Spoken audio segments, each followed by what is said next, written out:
What's going on about Anarka, guys? And welcome back to another punk rock record review video. This time we are going back to 82 to Urban Worst. Man, back when I was in high school, I blasted this album so fucking much. And I really wish that I could have saw them live back in the day, back when they first started. And hell, although I wasn't born then, I wish I could have went to the 2002 record release party. Okay, so in 2002 they went to CBGB's and they held this 20th anniversary record release party for this record where they gave the attendees a special limited edition 20th anniversary vinyl of this specific record. And this one right here is the 2003 Man at the World LP reissue. This is nothing more than just a simple reissue. I mean, it's got this killer insert here with some pictures of the band from back then. Their story is on the side here. You see that? That's their story. Talks about how they formed, who they are, how they played, their contemporaries, the A7 club that they frequently played at and hung out at a lot. It's the whole story of the band, which I'd go into it and then I'd read the entire thing of it. But considering if you're watching this, you probably already know most about Urban Waste because it's 2019 and although they're not on the same level as Bad Religion or No Effects or TSOL, Fear or anything, they're not legendary high up on the scale of popularity in the hardcore scene, in the hardcore world. Urban Waste at this point, they don't really necessarily need an introduction. That's like same with my Adolescence review video. Adolescents don't necessarily need an introduction, but I will say the cast, or the members of Urban Waste: Johnny Waste on guitar and vocals, Kenny Arens on vocals, Andy Apathy on bass, and Johnny Dancing on drums. And this record here, this Urban Waste LP, back when I was in high school, god fucking damn, I cannot tell you how many times I have blasted these fiery, just in your face, totally aggressive songs that just make you when you blasting it loud on the turntable, you just want to punch a fucking wall and just beat the shit out of a pillow, especially. So, I grew up here in Kansas, in a small town in Kansas, around a bunch of fucking hicks and country music listeners, and the rap kids, the jocks, and the Christian fuckboys, and all the people who I couldn't fucking stand. I grew up around all of them. I mean, there's so many people just like me who done the same, but you see this band right here, Bad Religion, see the Crossbuster? I've got the notorious Crossbuster logo shirt. And Bad Religion is my favorite band of all time, so obviously, and as a teenager and still today, I wear that shirt all the time. But the Bad Religion Crossbuster logo would get me death threats. People would threaten to kick my ass as I'd be walking down the street. Hey, faggot! Throw a bottle at me. I'd get jumped. I'd get the shit knocked out of me over wearing a shirt. And you know what's funny, guys? So, at 25 years old, I understand why Christians would get offended over this and might resort to violence because God does say to stone the non-believers. But anyway, so, you see this logo. Can you tell me what is offensive about this? I don't see anything offensive. In fact, if I didn't know, let's get rid of the urban and the waste. There's a circle with a U and a W. If I didn't know who this was, I'd be like, I would have absolutely no idea. Like, if I saw this on a shirt, I would think that, oh, maybe somebody did a misprint of a BMW logo. I mean, I don't really. Maybe if you do that. I'm just trying to understand how this is offensive, and the reason I bring that up is because just like the Bad Religion logo shirt, I used to wear, and I still have it, an Urban Waste shirt, and I used to get threatened over that. Hell, I'd get threatened over No Effects, over DOA, MDC, which the MDC shirt that I had the Million the Dead Cops logo on it, with the Klansman and the police officer. That classic album cover. Fuck yeah, it's a great album cover. But I used to get threatened over punk rock shirts, especially Urban Waste 2, and I had this music appreciation class back in my senior year in high school. What we could do is you could bring in a song like once a week and you could play it. I brought in my little turntable, which is right next to me, hooked up the speakers, and I played, I believe, Ignorant. Yeah, I think it was Ignorant that I played. I only did it once because I got in so much trouble over this shit. Let me read. If you've never heard the song before, I'm gonna guess all of you who are watching this have heard this before, but if not, okay, you say I'm ignorant. Fuck you. You got no right to judge me. You think I can't think for myself? Fuck you. My mind is clearer than yours. At least my mind isn't as clogged and as bad as yours. I'm getting pretty numb to society's ways. You are just a hypocrite. Can't wait for my chance to get back at you. You're right. You're part of the majority. Fuck you. I see right through you. To be honest with you, if I remember right, I didn't even get halfway through that because of how much vulgarity and how much explicit language is in the song. But in this class, and I live in a small town in Kansas, bunch of hicks, bunch of rednecks, jocks, and Christian fuckboys.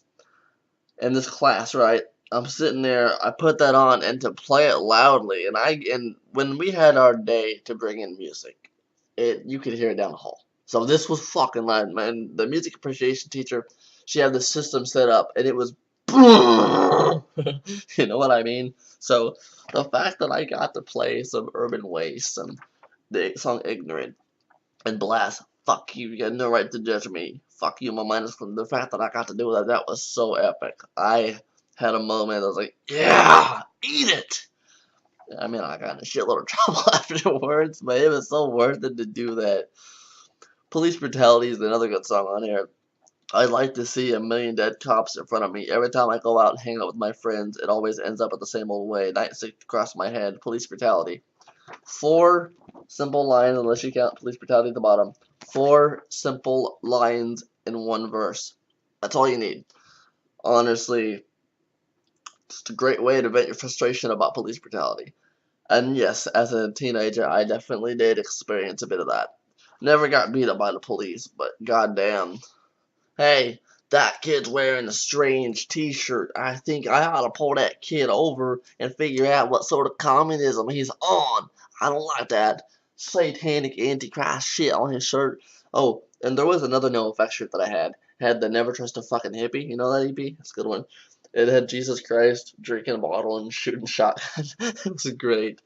I got pulled over for punk rock shirts all the time, and sometimes the police would come to my house, and you know, neighbors would call the police on me just for playing the music, or there was once, I think it was, yeah, I wrote Fear. You can't see it, it's over there, but I wrote the Fear logo on the back of my truck. Now, yes, I understand that doing decaling your vehicle in such a way, like with the word fear, I understand how that at 25, I understand how that could call the police call on you.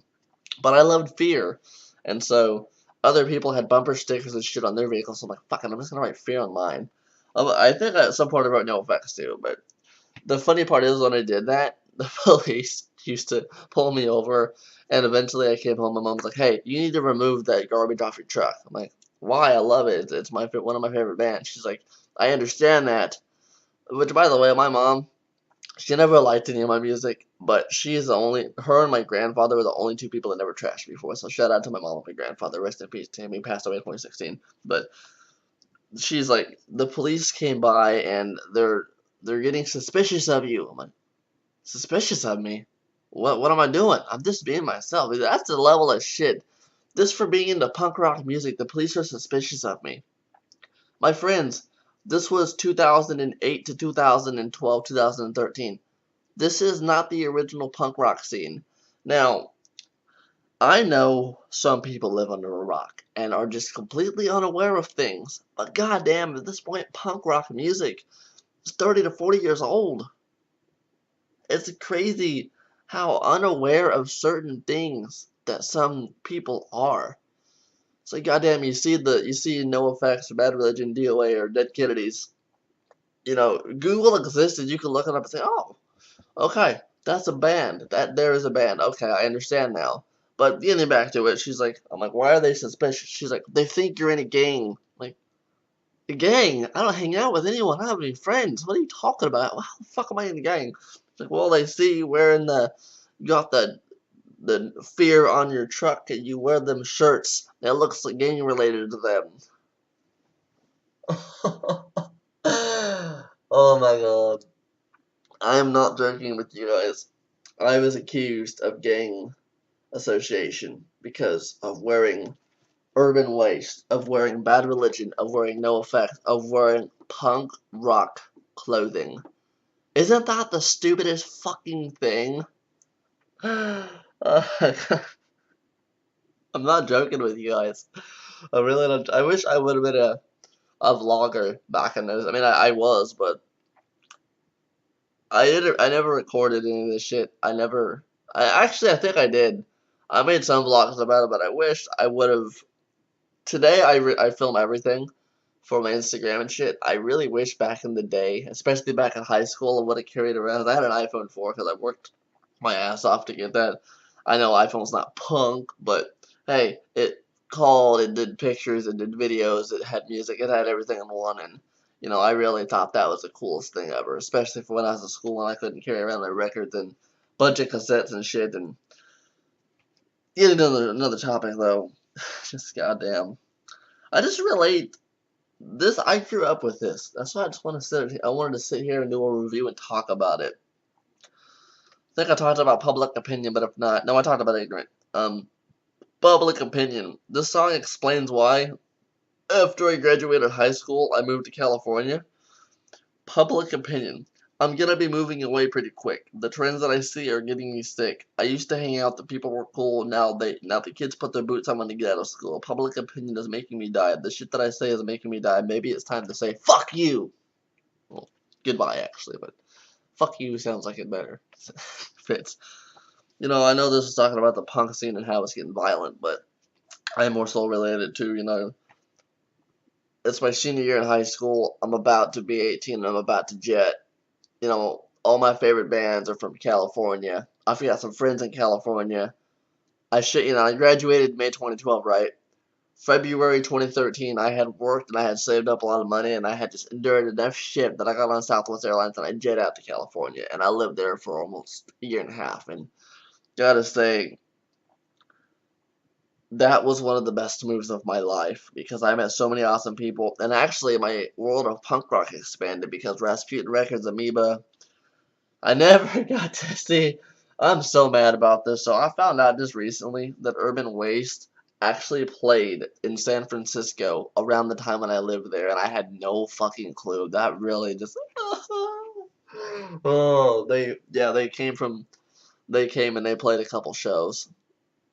And the really sad part is one of them was really close to where I was working, and I don't know if I was working that night, but I saw a lot of punk rock bands when I lived in California, in San Francisco. The Vandals, not Dead Kennedys, Dead, I can't, Dead Boys. No, not Dead Boys. Yeah, no. Who was it? I think Dead Youth. Dead Youth. See, that's what I'm saying earlier. A lot of people might say, well, Urban Bandits, they copied Urban Waste as of the name.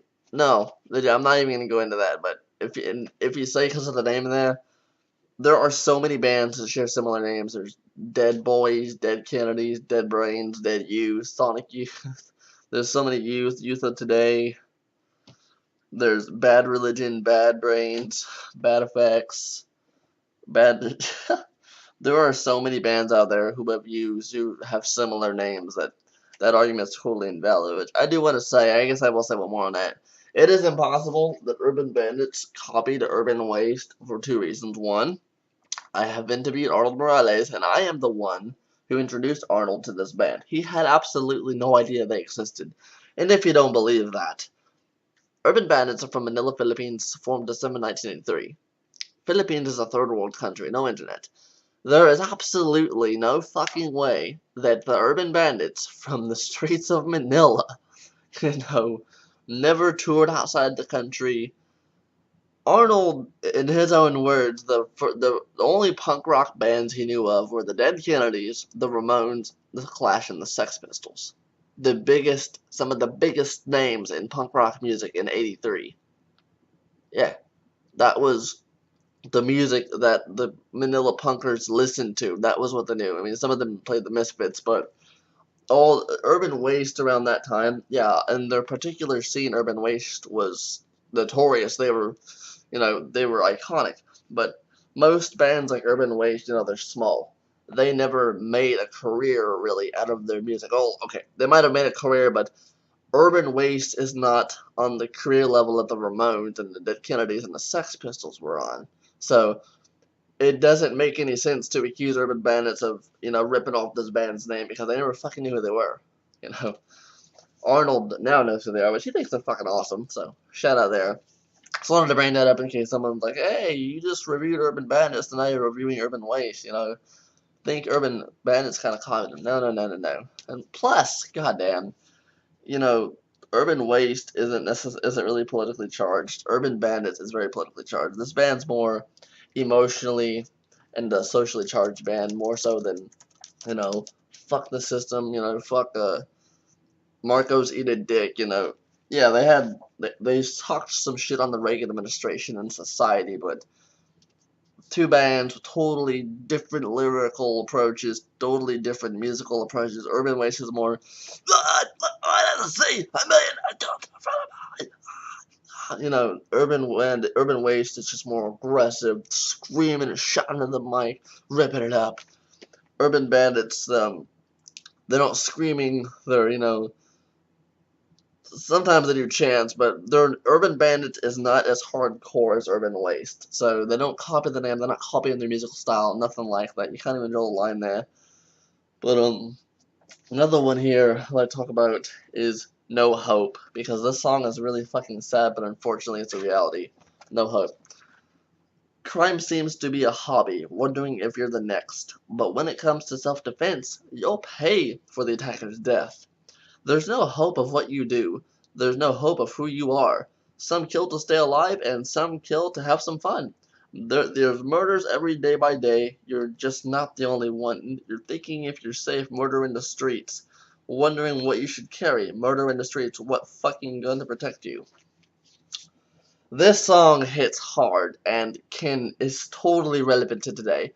Pretty much, it's saying, and you turn on the news and you can hear stories about this every single day, where somebody gets attacked and they use self-defense to defend themselves, and then, oops, they accidentally killed the guy, or for some reason they get charged, they go down because they defended themselves against an attacker, which is fucking bullshit. If someone attacks you, you have every right to self-defend yourself, and I understand some people say, well, you can only defend as much as is needed. You cannot go overboard, which sometimes, if someone's just mauling at your ass like a damn bear, sometimes you just gotta, you know what I'm saying? That's a really hard topic to hit on. It's a bullshit topic because too many people get screwed over, What is worse? Just think about this. You're walking down the street listening to your headset or whatnot, right? And some dickwad comes up to you and just with a gun or a knife tries to rob you. And you manage to, turn the knife on them and stab them or something. And then they turn around and they fucking sue you over it. Yeah, I've read stories where that's happened. Or let's pretend that you accidentally killed them. They tried to stab you, you took the knife and maybe you flinched a little bit and you stabbed them back and they died from it. And now you're potentially going to jail for murder. This has happened so many times. If somebody comes up and attacks you, like full on attacks you, you have every right to defend yourself. And you know what? If they die in the process of you defending yourself, that's their own fucking fault because they shouldn't have attacked you in the first place. That is my opinion on that. But it's also making a reference to the violence of the scene too. But goddamn. One song I want to make a quick laugh about is the song B&C, Banana Nut Cake. Look into the loving eyes. Look into two loving eyes. Part the two well-shaped legs. Gently squeeze two milk containers. Grease the fur-lined bowl. B&C, B&C. Now add one large banana covered by two whole nuts. Work in until cream, but don't lick the bowl. If the cake starts to rise, leave town. Motherfucker. The one song I'm just like, what's it doing on here? I mean, I like it's a good song, but it's so out of place. I mean, unless I'm not understanding it, unless it's got some sort of a double meaning behind it. God damn. That's a reminds me of No Effect's Liberal Animation. I live in a cake, not one that I made. Don't want to hear about my mistake, not the one I say. Yeah, damn, that's kind of weird. I just noticed that 80s punk rockers making songs about cakes. But yeah, that's kind of the comical relief song on the record. Of all the songs, that one's comical. Here's one, Skank. Skank yourself to death. Death, death, death, till there's no sound. Destroy what you have, what you can. Destroy whatever gets in your way. Hardcore is meant for posers. Skank yourself to death and destroy. Skank yourself to death till there's no sound. Yeah, originally when I heard that song, I thought it was talking about prostitution. But no, it's just talking about thrashing around and shit. Breaking everything, and another song about being violent and just destroying everything, because a lot of punks, you know punk rock gets violent, especially in the old days. It got violent. I mean, obviously I'm 25. I was not there in 81, but I've been into this music so long, and I've spoken to veteran punks and watched the documentaries. I've seen live shows.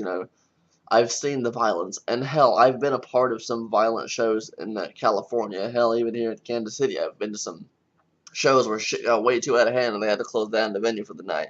So I've definitely witnessed that, and you know, for some people they enjoy that level of drive, but for other people they're just like, I'm just here for the band. I want to just have a good time. I don't want to go to a venue and have there be a potential risk that I might lose my life or that I might break a leg, or I understand that, which I know some people say, well, you fucking poser bitch, don't go to a punk rock show if you don't want to get the injury.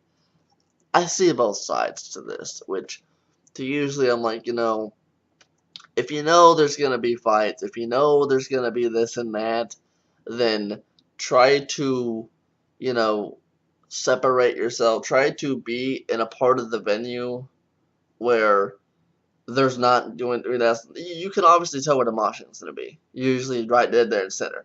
So if you don't want to be a part of that, then try to position yourself where you can still, get a good, still rock out to the band and have a good time, but not be where you're going to potentially get hurt. I mean, that's the smartest idea with that. But I get what they're saying there. Anyway, guys, I just talked about police brutality, public opinion, ignorant, banana nut cake, skank, and here's wasted life. Whatever happened to old New York, people are thinking we can't survive. You walk around at night thinking you're the next wasted life. Don't want any part of it. There's too many killings. Maybe I'll go out and kill, survive. Wasted life, wasted life. Just talking about how hard it is to get by in New York City in the 80s. I've seen many documentaries and shit where, I've seen pictures in the video and I've heard interviews of how hard New York City used to be in the 80s and the 70s. It was just this anarchy place, you know what I'm saying? This total, almost lawlessness in certain parts of it. It still is in many parts today, but it's been rather, it's gotten better over the years. But I get that. And I lived in Manila, Philippines. I don't have a hat on me, I got a tribal hat, but I lived in Manila, Philippines. Well, Tanza Cavite, but I lived around Manila, Philippines for 9 months, and I've seen some pretty intense shit. I've lived in big cities, and I understand that can honestly relate to any big city. You're down in the dumps, you got no money, you got nothing going on. You just, everyone around you's a junkie, everyone around you's fucked up, and everybody's just, at the bottom of the barrel, and you're just like, I don't want to be like that. I want something better, I don't want to live and die as a wasted life. There's got to be a light at the end of the tunnel. So I totally get that, it's a good song, and it's a good reflection of hard times. Anyways, I believe I've talked about all the songs on the record. I kind of jumped back and forth a little bit, but Urban Waste, this sick ass LP right here. No, I know my webcam is kind of shit, but there's some pictures of the band playing live and in the studio back in the day. Pretty cool. And over here, which hand am I holding? Over here, this whole thing is the story of the Urban Waste, how the members got together, how they used to play with the A7 Club. I'm not going to read all that because I've got dyslexia, and well, you can easily read about them online or find this record on Discogs and read it for yourself. But yeah, it's just the story of the Urban Waste and how they got together and the shows they played and some stories that they've told, and A7 Club, A Life in Queens, New York, and growing up there and all that. It's pretty good stuff here. Huh. I gotta show this. Mutiny! Anyway, guys, I'm an Akaza, and I just wanted to show you and talk to you about this record here. Urban Waste LP. Mad at the World 2003 reissue.